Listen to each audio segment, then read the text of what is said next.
आगे बढ़ते हैं। कराची में खवातीन के लिए पिंक बस सर्विस के नए रूट्स का इफ्तिताह कर दिया गया। सूबाई वज़रा शर्जील मेमन और नासिर हुसैन शाह ने इसका इफ्तिताह किया।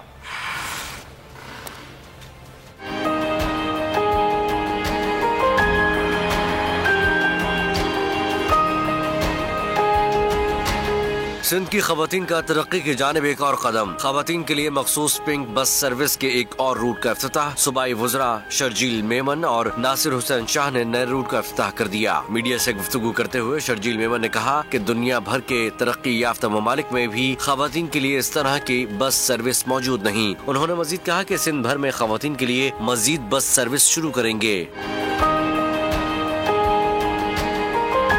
खवातीन ने भी रूट्स में इजाफे पर खुशी का इजहार किया। खवातीन ने कहा कि नए रूट्स के इफ्तिताह से सफर मजीद आसान होगा।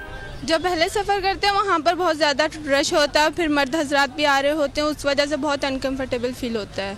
लेकिन पिंक बस सर्विस का ये है कि हम उनसे खवातीन जो वो इजीली सफ़र कर सकेंगी और बिना किसी डर खौफ के। अब जो रूट बना है वो स्पेशली मेरा अपना बना है, तो इसलिए मैं बहुत ज़्यादा खुश हूँ कि अब इजीली हमें जगह मिल जाएगी और इजीली हम जो है स्पेस फ्री होकर और हम इजीली आ जा सकते हैं। पिंक बस सर्विस के नए routes power house Chowrangi, north Karachi से इंडस अस्पताल कोरंगी तक और नुमाइश चौरंगी से क्लॉक टावर सी व्यू तक चलाए जाएंगे, जिसमें सिर्फ खवातीन ही सफर कर सकेंगी।